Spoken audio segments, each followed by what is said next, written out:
Olá, pessoal, boa tarde. E aí? Já estão aqui com a gente, aguardando o pessoal chegar para chamar o Os, né? O Oswaldo Perrenot. Para quem não conhece o Oswaldo Perrenot, vou falar oi, Daniel, falar um pouquinho sobre o Oswaldo.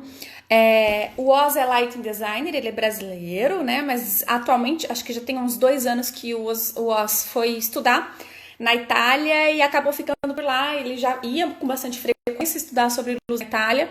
E já há uns 2 anos agora ele mora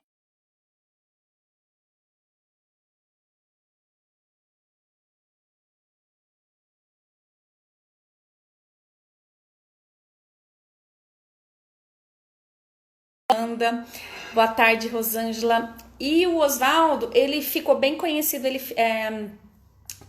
pelo trabalho que ele faz com iluminação cenográfica, iluminação cenográfica, cênica mesmo. Ele faz um trabalho fantástico, ele foi responsável já em outros períodos pela iluminação do Natal Luz de Gramado, né? Que é uma referência em iluminação e decoração cênica, então nada mais, nada menos do que ele responsável. Deixa eu arrumar uma gambiarra aqui para ficar mais alto meu celular.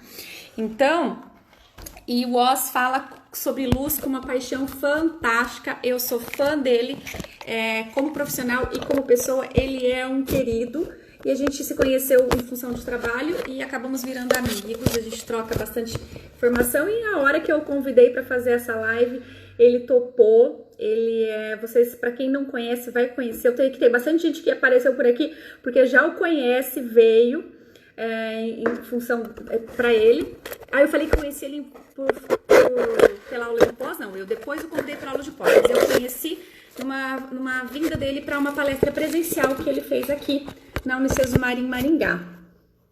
Uma jornada acadêmica que a gente teve, inclusive, muito especial, quando a gente recebeu o Oswaldo Perrenot e o Maurício Arruda no mesmo ano aqui. Foi fantástico, fantástico, fantástico. Tô arrumando aqui, deixando as coisas certas já para daqui a pouquinho convidar o Os para estar aqui com a gente, hein, pessoal? Só mais um minutinho até o pessoal chegar. E aí depois o Os entra aqui com a gente. Aproveitem para pensar nas suas dúvidas. Vamos aproveitar para fazer as perguntas para o Oswaldo. Lembrando que é sobre luz o tema, hein, gente? Eu sei que às vezes a gente vem pra live aqui, vocês ficam super entusiasmados e querem perguntar um monte de coisa, aproveitarem para ter dúvidas, para sanar dúvidas sobre o curso, sobre a profissão, mas é legal vocês estarem atentos ao tema da live, né, pra gente, senão a gente não vai conseguir te responder, porque a ideia é responder sobre o tema que a gente está debatendo aqui no dia. Mas fiquem atentos, nós teremos várias outras lives, tá, gente? Principalmente nas próximas semanas. Inclusive, a gente tem uma já nessa quinta-feira, só que ao invés de ser nesse perfil aqui do design de interiores, vai ser no perfil do design de produto. É uma live sobre design pós-pandemia, hein, gente? A gente tem muito que conversar sobre isso, então fiquem espertos, já sigam lá, registrem, a gente começou a divulgar hoje. Na próxima semana teremos outras, logo, a gente já tem alguns temas, mas eu não vou te contar já, chega de spoiler, mas fiquem atentos. E, inclusive, sugiram temas que vocês têm vontade de que a gente discuta aqui, que a gente apresenta para vocês, e a gente pode claro, acatar um convidado, inclusive porque a live permite isso, né? Como eu vou fazer vou chamar o Oz, inclusive, agora, vamos ver se ele tá por aqui.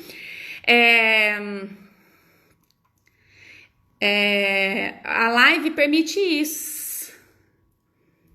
A live permite isso, né? Da gente convidar a gente de onde estiver, né? Não só no Brasil, mas do mundo, só acertar a questão de fuso horário. Então, sugiram temas, tá? Deixa eu... vai dar uma pausa aqui, porque eu tô dando um oi lá pro Oz pra chamá-lo, só um pouquinho. E pronto, voltando aqui. Sejam bem-vindos. esperando só o Oz chegar. Mas enquanto o Oz não chega, eu tava falando aqui, pessoal, que a gente tá programando várias lives com temas diferentes e essa possibilidade da live da gente convidar a gente, né, como o Oz que tá lá na Itália, direto da Itália, e trazer outras pessoas, né, de outros lugares do Brasil, do mundo, a gente pode propor, então, que vocês podem propor, sugerir, de repente, temas diferentes. Ah lá, o Oz já entrou, vou convidar o Oz aqui para entrar com a gente. Então, e na próxima quinta-feira a gente tem uma live sobre design pós-pandemia, hein? Mas vai ser na página do design de produto. Oi, Oz! Beleza, tudo bem? Maravilha. Então, olha, o pessoal já estava aqui esperando, eu já estava aqui organizando, inclusive fazendo propaganda, falando de outras lives, pedindo para que eles sugiram outros temas, e já estava aqui fazendo a maior propaganda de você, Oz. Beleza, brigadão. Obrigado pela confiança aí. Obrigado pelo convite. Tu, pessoalmente, Larissa, e a Unicesumar, de estar me proporcionando essa troca de experiência com o pessoal que está entrando aí, pelo visto, o pessoal está entrando bem, né? Olha lá. É um monte de gente. É um monte de gente. Eles estão. A gente agora, com a coisa da educação à distância, a gente. Olha, eu tô aqui me arrumando. Esse negócio de estar fazendo em casa, a gente está aprendendo, né? Adaptando tudo. Com a coisa da educação à distância, a gente alcança o Brasil todo, né? E a página do Insta, além dos nossos alunos, a gente acaba tendo outros seguidores que não são nossos alunos, mas que se interessam pelo conteúdo, né? E a gente está propondo temas diferentes. Na semana passada, a gente conversou com eles sobre tendências. Então, a gente fez uma live sobre tendência. Na próxima quinta-feira, a gente vai fazer uma live sobre design pós-pandemia. Vou assistir. Assista, vai ser na página daí do curso de design de produto. Estava explicando para eles que daí não vai ser nessa, mas que a gente está divulgando aqui na página, você acha as informações. A gente vai bater um pouquinho, fazer um pouco do resgate histórico do design para... Ah lá, ó, do Polo de Miami. Um aluno acabou de falar assim, ó, gente do mundo todo, não do Brasil só. O do Polo de Miami está nos assistindo. Deixa eu ver como que é o nome dele. Deixa eu ver. Ó, o Daniel. Oi, Daniel, direto de Miami. A gente tem alunos também em Dubai. E a gente tem alunos em Genebra também. Olha só. Legal, né? A gente, a Unicesumar aí ganhando não só o Brasil, mas a gente está ganhando uma escala aí. Logo a gente chega aí na Itália também, quem sabe? Venho. Vamos, pelo menos aí próximo, né? Da Itália, a gente tem algumas possibilidades. Com esse momento agora da história, a gente sabe que pisamos todo mundo no freio, né? A Tiara chegou agora, dando um oi ali. A Tiara que vai estar batendo papo comigo quinta-feira sobre o design pós-pandemia. Então, nesse momento, a gente sabe que a gente está revisando acho que o mundo inteiro está revisando, acho que pausando seus planos, né? E muita coisa vai precisar ser revisada, os calendários vão mudar, mas logo as coisas retomam o seu caminho. Você que está aí na Itália pode dizer, né? Já está há mais tempo que a gente aqui de quarentena. A gente começou antes essa quarentena, né? Começou uns 10 dias antes do Brasil. Eu penso que é a forma correta, nesse momento, né, de combater pelo menos o crescimento, para que o vírus não se expanda tanto. E vamos esperar. Na verdade, a gente está esperando por uma de duas coisas, ou por uma vacina, ou por uma cura, né? Algo que a gente consiga resolver. Então, estamos esperando. Por enquanto, e por enquanto a gente não tem muita escolha, né? É o que a gente tem para o momento, né? Então, a gente tem que aceitar e ir adaptando a vida, né? Exatamente. E nesse momento é muito legal essa história de live. É muito bacana, porque as pessoas se comunicam, as pessoas entram em contato, as pessoas falam virtualmente, ou seja, o virtual tem um novo interesse que não só o interesse de se... Vou usar, entre aspas, de se divertir. Ou seja, não é só Facebook, Instagram, não é só uma mídia social, mas é uma mídia social embasada, ou seja, com alguma ideia por trás. Então, é muito bacana. Trocar informações, né? É trocar informações. Como a gente já trabalha com educação à distância, fica mais fácil para a gente viabilizar esse tipo de coisa. A gente já tem um hábito, nossos alunos já são mais virtuais, então fica mais fácil da gente propor isso. Mas com certeza, inclusive, daí, isso, eu acho que muita prática que está surgindo agora, eu acho que ela vai acabar virando... acho que travou um pouquinho do OS. Será que travou o meu ou travou do... Eu não te via, tu não me via também? Eu não te via, você estava travado, então eu não sei se era o meu ou o seu, mas voltamos. Então, assim, muitas práticas que a gente está assumindo agora, nesse momento, eu acho que com certeza vão acabar se concretizando como práticas depois para o futuro também, né? A gente, são ferramentas que a gente acaba utilizando e que com certeza a gente vai assumir.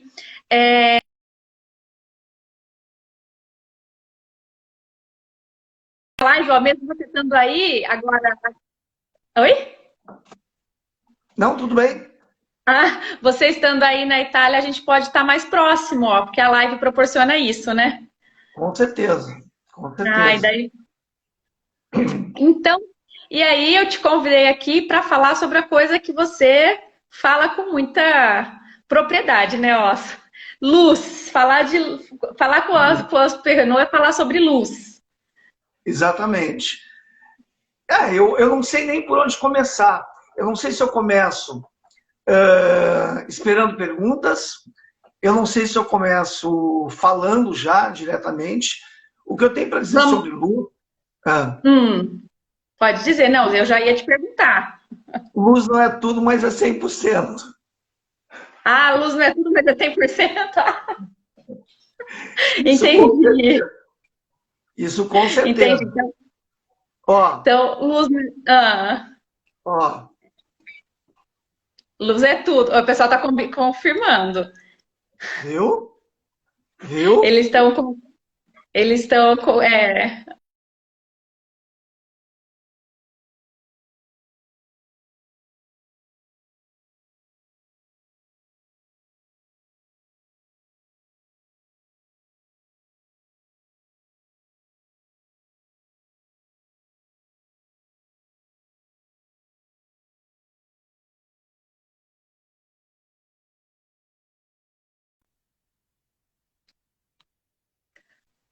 Oi, eu também voltei.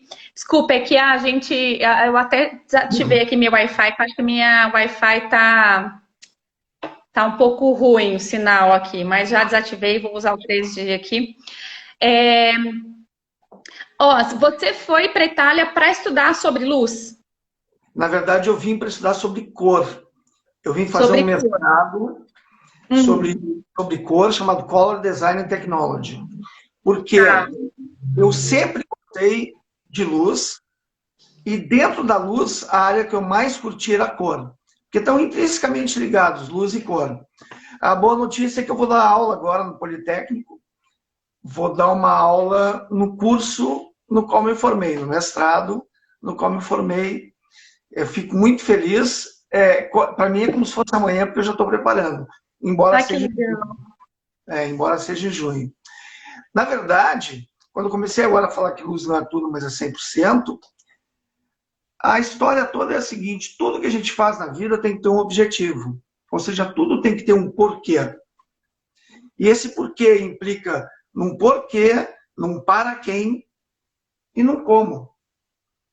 Ou seja, para fazer iluminação, eu preciso saber o que eu quero fazer, para quem eu estou fazendo e como eu vou fazer. Certo? E tudo isso sempre está envolvido um substrato, ou seja, aquilo que eu estou iluminando. Então, para mim, a receitinha de bolo é essa: eu saber exatamente o que eu quero, se não é exatamente, pelo menos ter uma ideia daquilo que eu quero. Quem é que vai visualizar isso? É uma câmera? É uma pessoa? É um animal? Quem é que está vendo essa luz? Na verdade, eu vejo você falando assim, um projeto de iluminação é como desenvolver um projeto de interiores, né? A gente tem todo um processo metodológico, todo um porquê, para quê, um briefing a ser desenvolvido, e um projeto de iluminação nada mais é do que a gente também aplicar todo esse embasamento, né? Um bom briefing, boas informações, e aí a gente ainda tem a questão de cálculo da quantidade de luz exata, tem as questões de normativas a serem aplicadas, para a gente chegar a um resultado, né? Exatamente. A parte técnica é tão importante quanto a parte artística, né? Tem um termo que eles usam aqui na Itália que é muito bacana em relação a isso, é dizer que a pessoa tem conhecimento técnico unido à beleza artística. É muito lindo aqui, porque eles curtem as coisas, por menor que elas sejam, eles veem arte naquilo, né? Então, essa parte da Itália assim, me encanta demais, porque eles unem o técnico ao artístico. Não é simplesmente... Vamos voltar um tempão atrás, não é simplesmente fazer uma estátua, né? Existe uma técnica para isso, um conhecimento de como fazer, mas também a parte artística, ou seja, o quão belo vai ser isso. E isso é muito, muito bacana aqui. É legal em relação... você acha, quando a gente está falando especificamente de luz aqui, do projeto de iluminação, a gente sabe que no design em geral, a Itália é uma referência para a gente aqui no Brasil. Para a luz, a Itália também é uma referência, Os? Não. Não?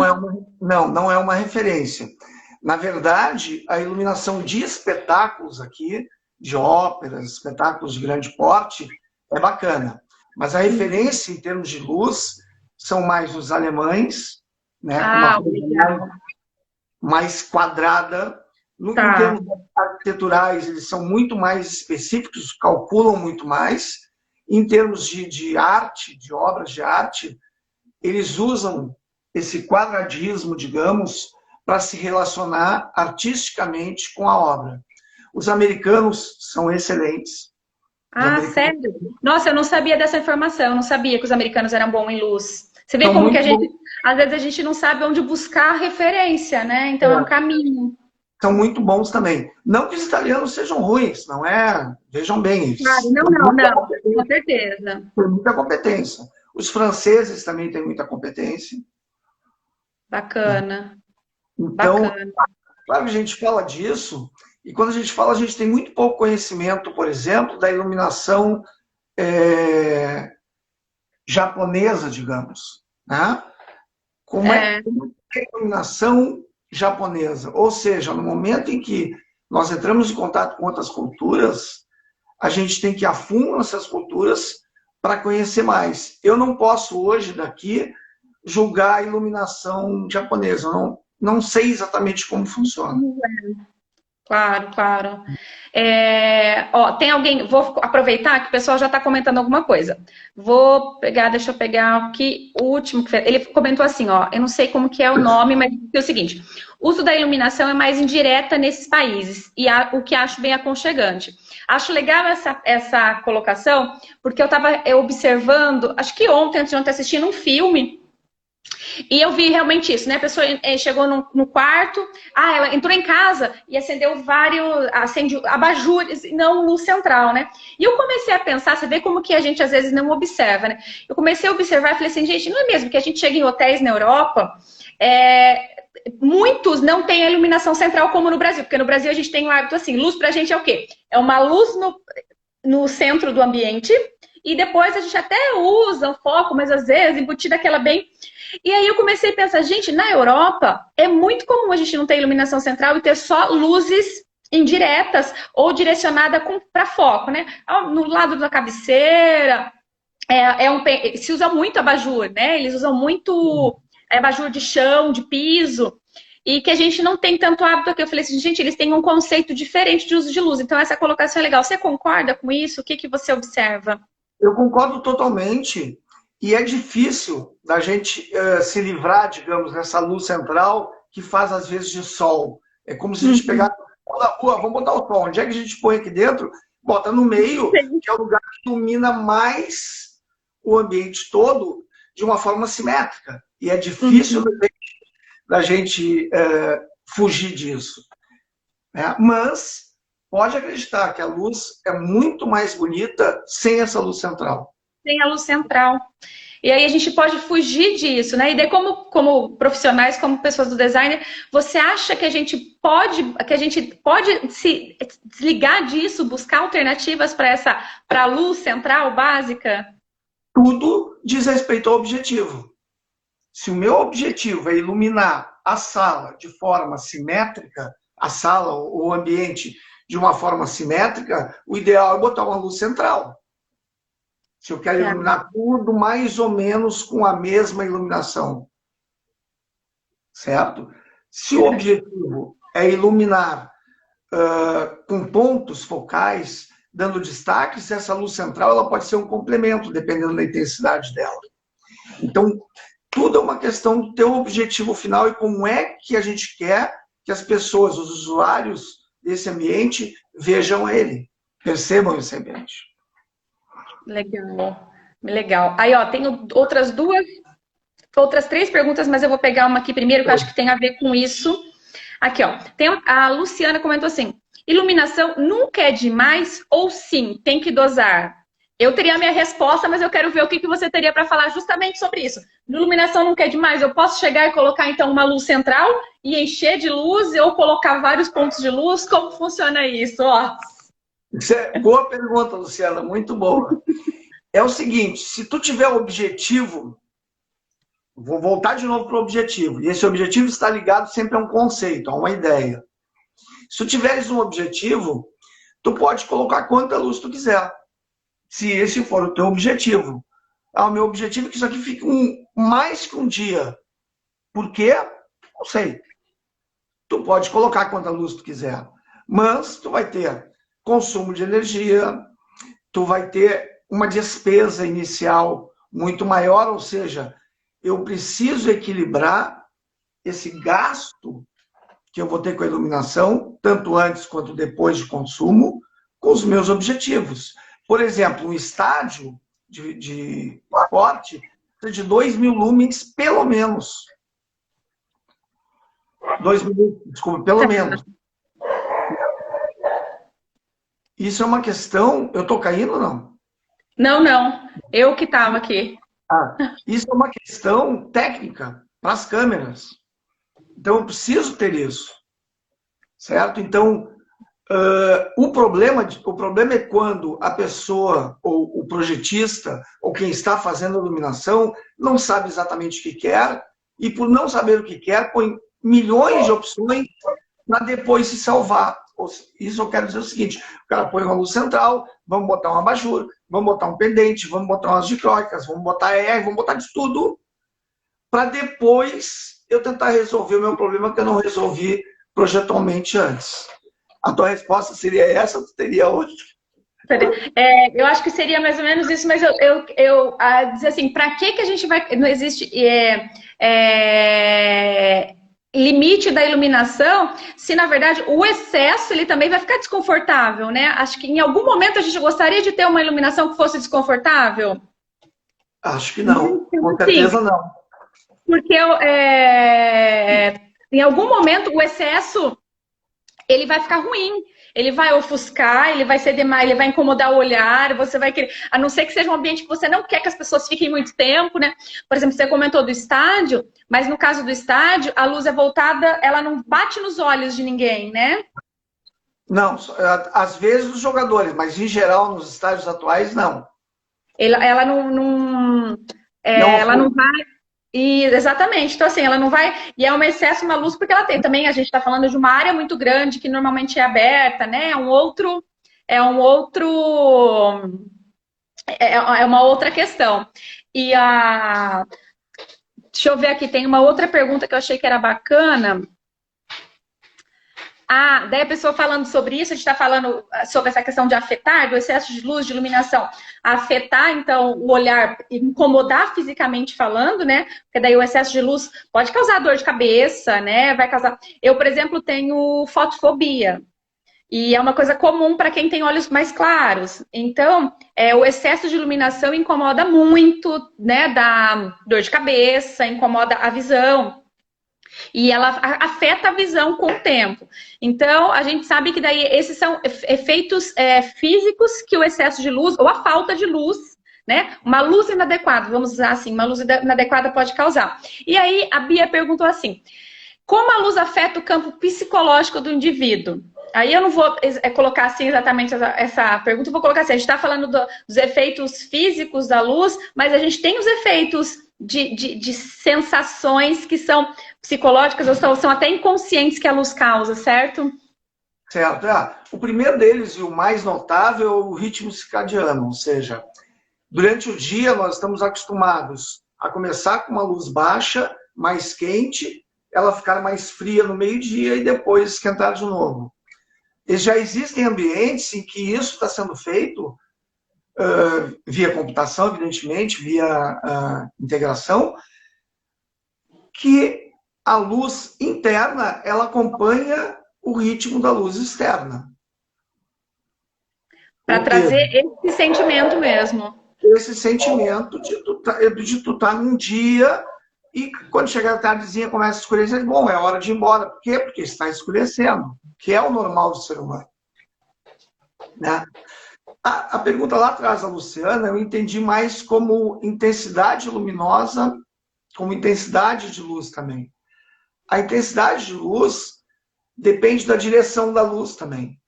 Porque se eu tiver uma luz fraca que seja, mas que estiver na minha frente, por exemplo, talvez ela me incomode. Eu estou sendo iluminado aqui por um ringue. Sabe ringue? Olha que bonitinho. Não sei. Ó. Ah, tá, sei. É o círculo de luz. É. E eu tô na intensidade 1. De 1 de 100. Ó, eu vou ter 100 agora. Mudou alguma coisa para vocês? Não. Não. Mas para mim, eu tenho 100 vezes, em tese, mais luz do que eu tinha antes. Talvez eu zerei. E voltei para 1. Então, a questão da intensidade, não só de direção de luz, mas a intensidade também é um fator que faz com que as pessoas fiquem desconfortáveis. Ou seja, se eu tenho, digamos, uma sala, vou ter um jantar, depende do tipo de jantar, eu vou ter um nível de luz. Eu posso ter um jantar à luz de velas. Posso ter uma iluminação artificial com um nível de luz de velas. Ah, e aí é a ideia da iluminação cenográfica. Exatamente. Uma iluminação cenográfica, ela não é só uma iluminação de palco, iluminação de cenário, né? A gente pode trazer esse conceito da iluminação cenográfica para um projeto de iluminação de interiores, né? Com certeza. Todos os aprendizados que eu tive na cênica, nesse tempo que eu tive ligado a teatro, música, etc., eu aplico.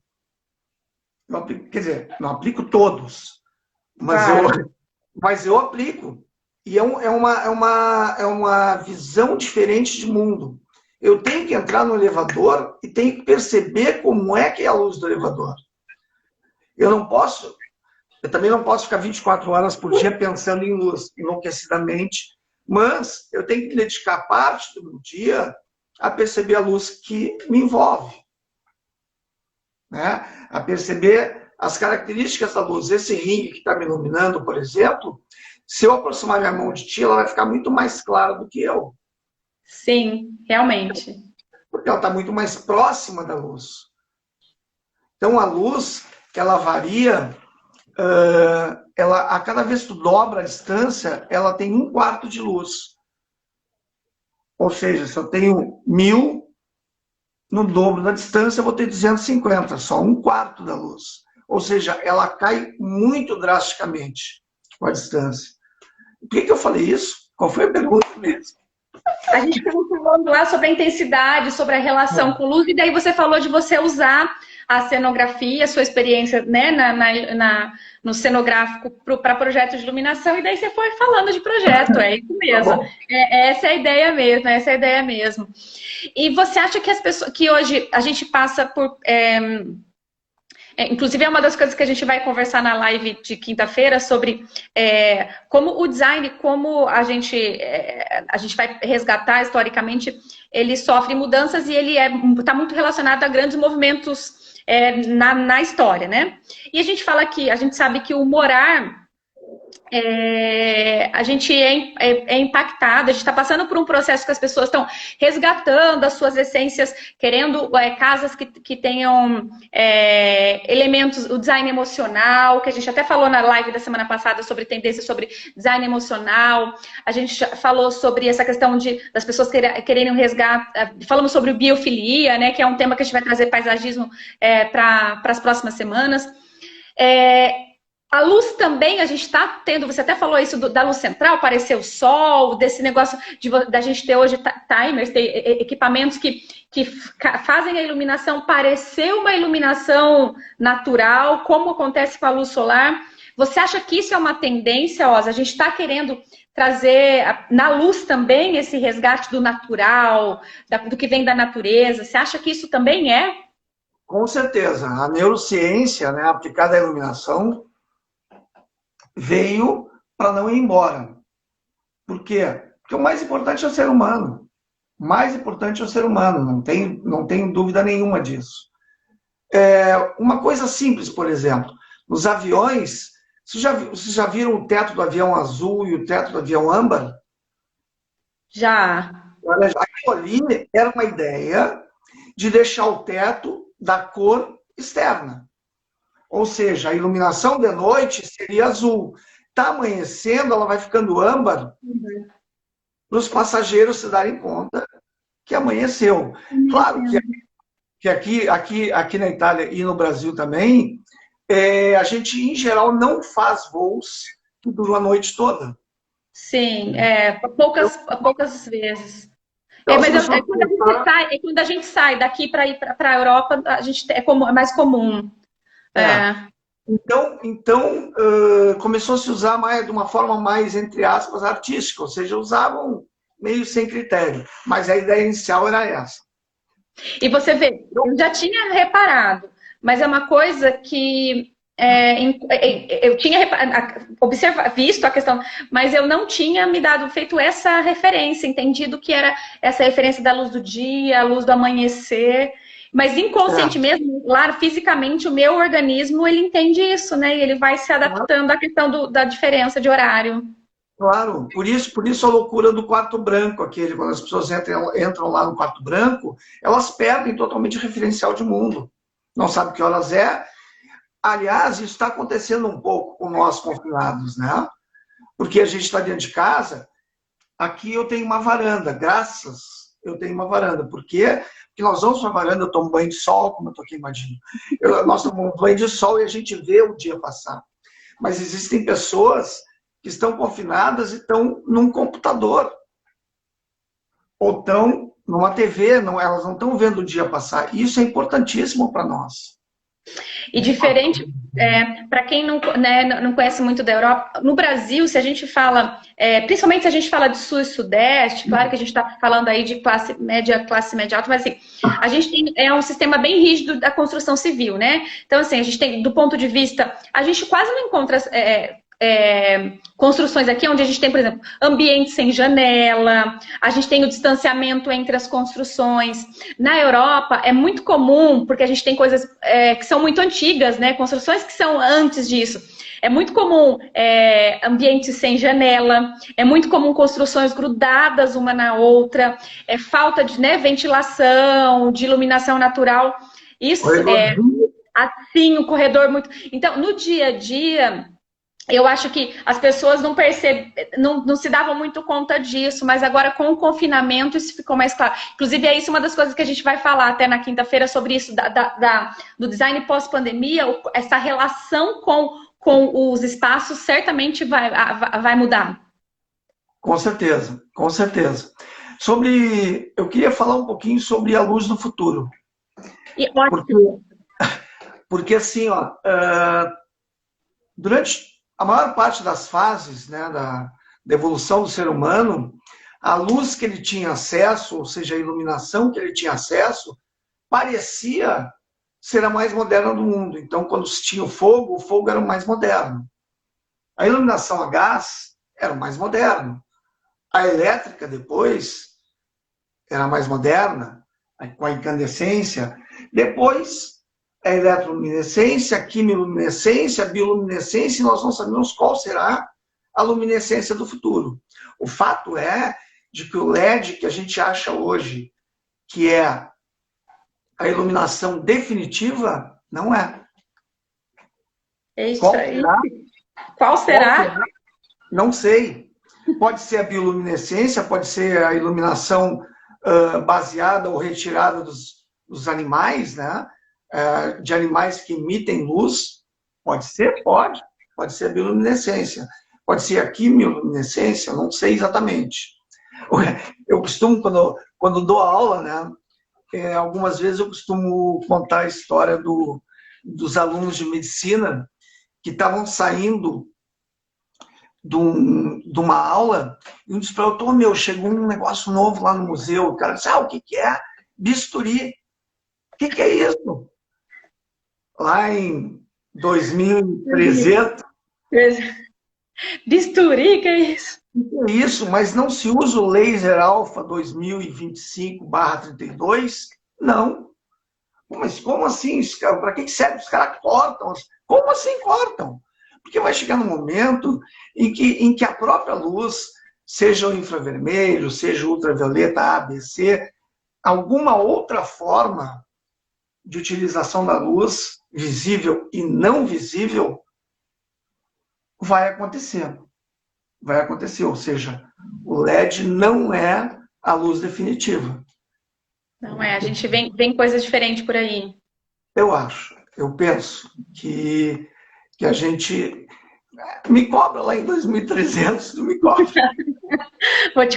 Vou te cobrar. Tem até alguém, o pessoal que está comentando assim, né? Futuro sustentável, né? Uma mulher mais sustentável, porque por mais que o LED ele já é mais econômico, ele já tem um apelo de eficiência energética maior do que a gente, claro, ele veio com esse conceito, mas a gente precisa de solução ainda mais concreta quando a gente fala de sustentabilidade, né? Porque o LED ainda gera um resíduo que não é bom, que ainda impacta, né? A gente ainda tem alguns... Já existem soluções para prédios da luz natural. Existem várias soluções.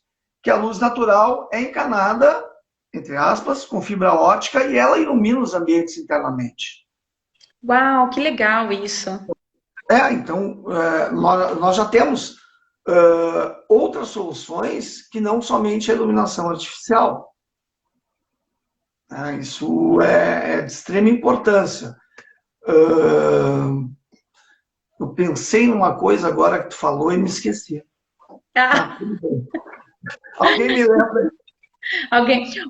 O pessoal, vou falar tudo que o pessoal comentou aqui, a hora que a gente estava falando da questão do uso, você deu o exemplo do avião, e o pessoal começou a dar outras referências que aquela coisa, igual eu falei para você, que eu tinha já visto no avião, mas não tinha me dado conta, né, sobre o porquê. Daí o pessoal começou a falar, nossa, no shopping eles fazem intencional para a pessoa perder noção de tempo, né? Para a pessoa entrar no shopping e ficar por mais tempo no shopping. Então, eles podem usar a iluminação para isso, né? Aí alguém comentou que na UTI, que era importante ter esse olhar, né? Para a pessoa ter, mesmo que ela tá ali, e para quem trabalha também, né? Ter noção de que é dia, de que é noite, de que tá amanhecendo, anoitecendo. Então, acho que a iluminação, ela pode ter esse poder. Ela tem esse poder, né, de trabalhar de fazer a gente sentir tempo, sentir... É fisiológico até, né? A luz tem tudo a ver com fisiologia também, né? Com certeza, isso é a neurociência aplicada à iluminação, ou seja, nós não somos seres desligados completamente do mundo. Nós não somos seres que não percebem o que está ocorrendo em volta. Nós percebemos tudo que está acontecendo em volta. Quer a gente saiba o que está percebendo, ou a gente, sem saber, a gente percebe isso. E isso sai da gente depois, né? Isso sai da gente depois como forma de energia, aí cada um tem a sua crença, a sua forma de pensar, mas com certeza aquilo que entra na gente sai depois de alguma forma. Alguma coisa. Oh, legal. Ó, tem até um comissário de bordo, que eu não sei se ele é nosso aluno, mas acho que sim, está dizendo assim que na empresa que ele trabalha, ao servir o café da manhã, eles acionam uma luz que simula o nascer do sol. Começa avermelhada do começo até o final da cabine. Olha que legal isso, gente. Então, assim, a gente fazer. E aí, quando a gente fala disso, e aí a gente retoma o que a gente falou lá de quando você consegue aplicar pensar em cenografia, pensar em simulação para projeto de interiores, a gente pode buscar recursos, claro, você não precisa ter isso na casa, fazer o nascer, mas a gente pode buscar, se existem esses recursos, a gente pode buscar recursos assim para melhorar a qualidade dos ambientes, né? Com certeza, já tem lâmpadas que, principalmente LED, que a gente tem temperatura de cor variável. Ou seja, eu posso ter a luz mais quente ou mais fria. E eu posso programar isso. Eu posso fazer que o meu sistema tenha temperaturas de cor diferente no decorrer do dia ou conforme a atividade que eu quero fazer. Então, essa questão de luz fria, luz quente, neutra, quando é que se usa, é simples. A temperatura de cor quente, a luz quente, se usa quando a gente quer que as pessoas se aproximem, quando a gente quer um pouco mais de acalanto, digamos assim, e a luz fria quando a gente quer mais atenção. E a neutra, evidentemente, está entre essas duas. Aí tem gente que diz que neutra é 4.000 Kelvin, neutra é 5.000 Kelvin. É uma discussão grande e que não terminará. Né? Qual que é a sua opinião? O que você diz? Eu acho que o neutro é 5.000 Kelvin. Tá? 5.000? Por causa da cor do Sol. Temperatura de cor do Sol. 5.000 Kelvin. Só que a gente às vezes usa 5.000 Kelvin no interior e fica mais azulado do que a gente esperava. Então a gente tem que recuar para os 4.000 Kelvin. 4.000 Kelvin, entendi. Entendi. Então a luz natural é 5.000 Kelvin. Mas não que ela seja neutra no ambiente. Entendi. O meu talvez seja 4.000. E aí, até posso estar falando uma besteira aqui, tá, Os? Mas é que eu vou resgatar alguns comentários aqui, algumas perguntas, para linkar com isso que você está falando. Porque essa sensação dos 5.000 Kelvin não ter o efeito que se espera dentro do ambiente, não ser a neutra, pode ser em função do clima do lugar onde está e das cores que tem dentro desse ambiente, não pode ser? Com certeza. Primeiro, o norte do Brasil, o norte e nordeste do Brasil, gosta mais de luz fria. O sul do Brasil... Porque a temperatura lá é mais quente, isso. Porque é mais quente. O sul do Brasil, por sua vez, gosta de temperatura de cor mais quente. Certo? Então, isso é fato. Além disso, tem uma outra questão que é importante, que é a seguinte. Às vezes, já sei o que eu ia falar lá atrás. Eu ia falar o seguinte, conforme a idade, as pessoas têm necessidade de luz diferente. Então, quando a gente fala para uma criança, tu tá no escuro, tu não tá lendo, ela tá lendo. E tem luz para ela. Nós, que temos mais idade, é que não conseguimos enxergar com aquela luz. Nós precisamos de muito mais luz do que uma criança. Então, a intensidade luminosa para ambientes onde as crianças estão não precisa ser tão iluminado, ter tanta luz, quanto em ambientes para pessoas mais idosas. Tá? Isso que eu me lembrei. E existem normativas para isso, existem tabelas, podem ser consultadas a esse respeito. Voltando à história da temperatura de cor, temperatura de cor é uma questão de gosto. Uma questão de gosto. Eu posso gostar mais de temperatura de cor quente. Alguém pode gostar mais de temperatura de cor fria. IRC, Índice de Reprodução de Cores, tô no inglês. O IRC é uma questão técnica. Ou seja, eu preciso ter uma boa reprodução de cores para que as pessoas enxerguem os objetos como eles são na realidade. Então, IRC é uma questão técnica, temperatura de cor é uma questão de gosto. Mas por que que algumas pessoas, quando tem a luz fria, elas dizem, tem muito mais luz que na luz quente, com a mesma intensidade luminosa. Por que que isso acontece? Acontece porque nós temos dois tipos de visão, a fotóptica e a escotópica. Na visão de luz, a curvinha é pequenininha, na visão sem luz, ela é maior zona. Onde encontra essas duas curvas é no 555 nanômetros. Ou seja, nessa faixa de 555 nanômetros, quanto mais a luz, quanto mais a fonte luminosa irradiar uma luz nessa frequência, maior a sensibilidade dos olhos. Então, nós vamos ver uma luz mais clara. E isso acontece com essas lâmpadas 5000 Kelvin, por exemplo. Eu vou pensar que tem mais luz, porque a minha sensibilidade faz isso. Mas, em termos de luz, se a gente for lá medir, está igual. É igual. Exatamente. É a forma como se sente, né? Então, a relação com a luz, ela envolve vários fatores, né? A gente tem a questão cultural, que a gente, né? Porque você viu, a gente comentou de que na Europa é muito mais comum não ter a luz central, e no Brasil a gente sempre tem a luz central.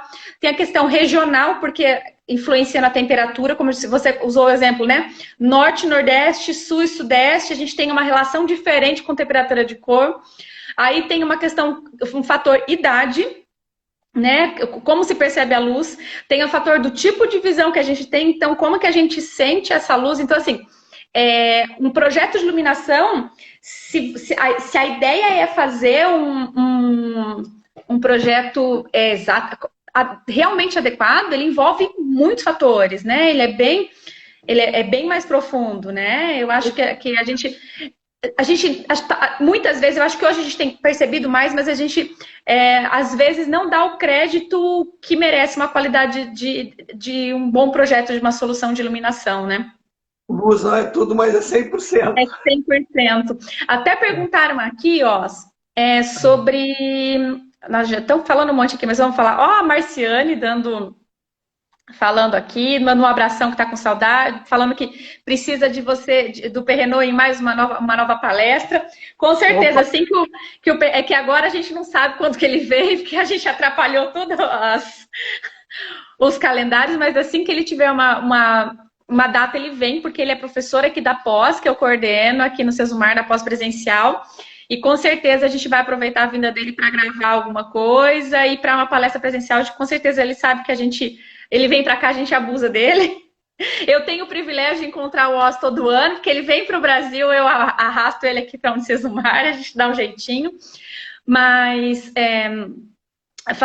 perguntaram aqui, ó, se você tem cursos de iluminação, caminhos, indicação para se estudar, onde é que a gente pode buscar mais conhecimento na área de iluminação? Pois então, além do Unicesumar, eu dou curso no Instituto Camille Torman, que nós temos também um mestrado lá.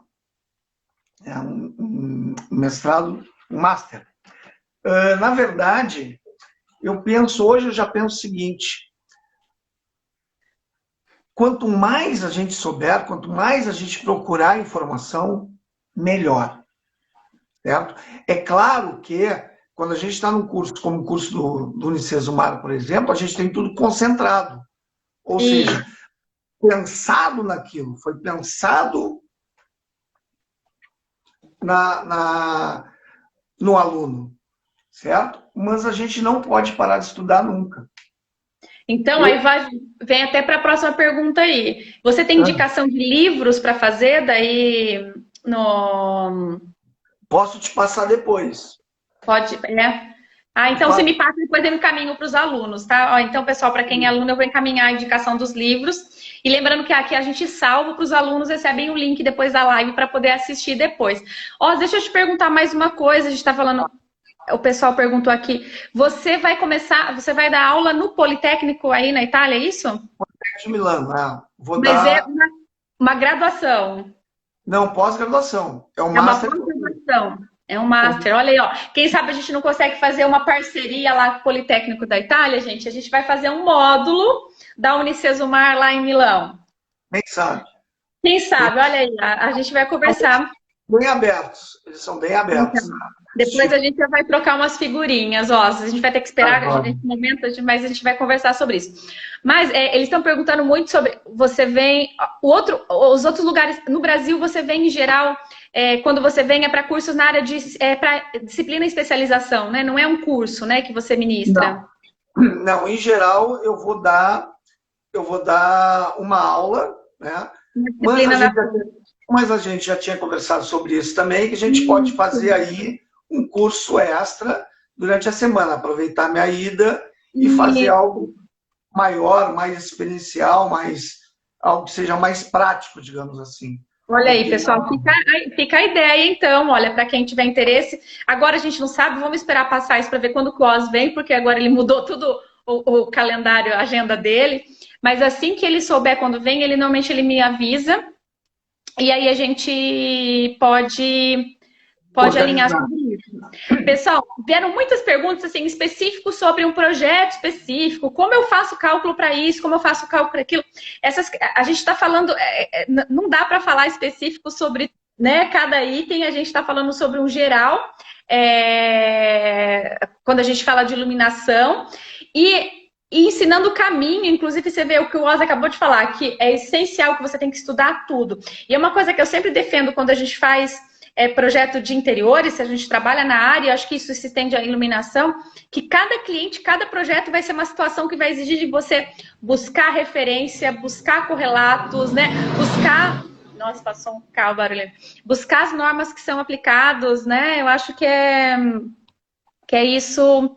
É difícil, porque a Isabelle, por exemplo, está perguntando aqui, ela está falando, me responde sobre qual que é a melhor iluminação para clínicas e hospitais, os clientes pedem mais claro e o mais indicado, mas assim, de novo, Isabela, não dá para a gente responder isso para você, porque você tem que fazer o cálculo, você tem que pegar existe uma normativa do quantidade de luz que é adequada, existe para você calcular lumens, para calcular a intensidade, para calcular, então assim, não é uma coisa que a gente consegue responder via live, assim, né? Você pode até comentar. Isso, eu vou até dizer para ele comentar, mas não é uma coisa que dá para... Pode falar, Oz. Em termos de cálculo, tem basicamente dois tipos de cálculo, que é o cálculo dos lumens e o cálculo ponto a ponto.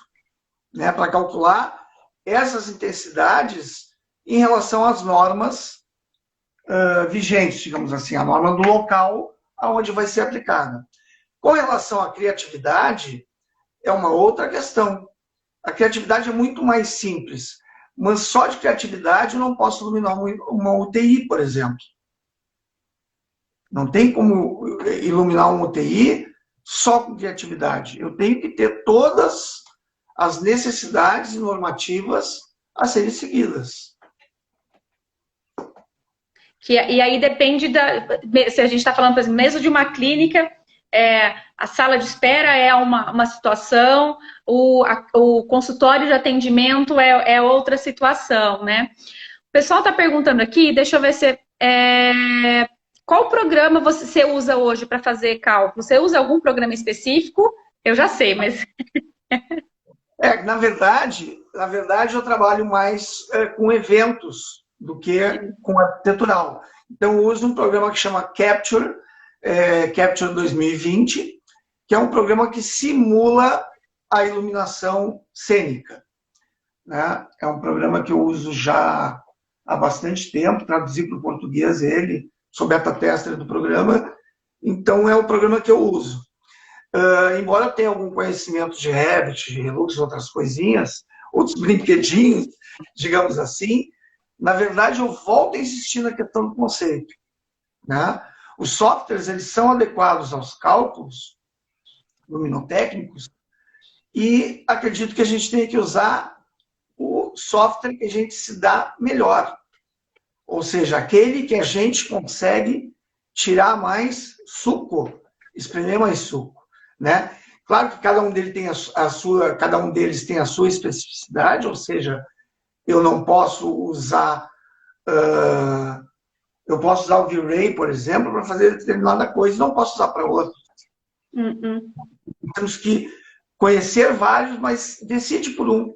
Esse, por exemplo, o Capture, eu uso já há 17 anos, eu uso, mesmo E software. o Capture é aquele que é gratuito? Não, ele é sueco, ele é Tá. pago, ele é pago. Existe uma versão para estudante, né? Mas ele trabalha basicamente com iluminação cênica e ele não trabalha com curvas, por exemplo. Eu não tenho curvas nele. É mais cênico mesmo. É Muito mais mesmo, tá? é uma ideia da iluminação, mas eu não consigo fazer cálculos com ele. Existem algumas tabelas à disposição na internet para fazer tanto cálculo de lúmenes quanto ponto a ponto, por exemplo. Legal. Tem a Tiara mesmo que tinha perguntado do software que você usa, ela tinha comentado do Dialux, Dialux. que é um que eu sei que você também fala, que você conhece. É um Eu que também pode usar. já me diverti bastante com ele. O Dialux, é. E ele tem uma versão que também é gratuita, né? E o pessoal acaba usando bastante, né? Todas as versões são gratuitas, elas em geral têm algumas limitações, né? Claro.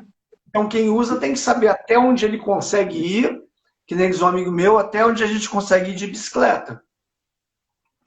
Eu não consigo fazer uma viagem muito grande com um programa que seja gratuito. Talvez eu tenha que investir alguma coisa, mas o melhor é eu conhecer esse programa antes e saber se eu posso investir nele. Né? Os colegas da área podem dizer para vocês, olha, vocês podem ir no escritório de um amigo, testar, olhar, perguntar, e ver se vocês se acostumam, se vocês, como é que se diz? Não é, me faltou o termo agora. Se vocês estão, não é mais adequados, mas Se mais adapta. a um ou a outro, a um ou outro software. Eu acho que é como qualquer software, né, de projeto, a gente também tem essa questão da adaptação. Tem gente que gosta de usar o Promob, tem gente que gosta de usar o SketchUp. Eu acho que é uma questão de adaptação, meios de estilo, de projeto, para o que você precisa, o quanto você modela. Eu acho que você vai se adaptando, é legal conhecer, né? Rosa, a gente está chegando agora na reta final, antes do Instagram encerrar aqui nossa 1 hora de live, porque ele corta a gente. Pois é. Eu não sabia, mas sabia disso. 1 hora é assim que acontece.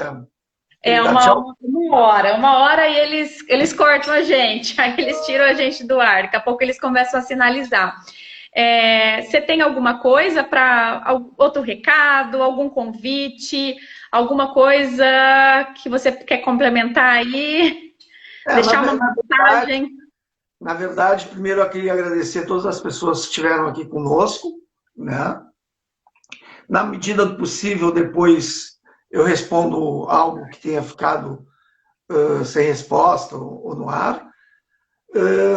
E gostaria de salientar de novo que o mais importante é nós observarmos o mundo à nossa volta. Ou seja, eu observar a luz do restaurante que eu vou. Se eu gosto, mais observar eu tenho ainda, mais eu tenho que observar. Se eu não gosto, se não me piate, eu esqueço, não é aquilo que eu quero fazer. Não é aquilo que eu quero aprender. Então, eu tenho que observar a luz e de tudo. Eu, quando era pequenininho lá em Barbacena, quando era estudante, eu fiz um pedaço de artes cênicas, embora eu não tenha me formado. Um dia um professor pediu para nós fazermos um pôr do sol. E eu cheguei para o meu mestre na época e perguntei, me ajuda aí, como é que eu faço um pôr do sol? Ele virou para mim e disse, pôr do sol, tem nuvem no céu? Não tem nuvem no céu?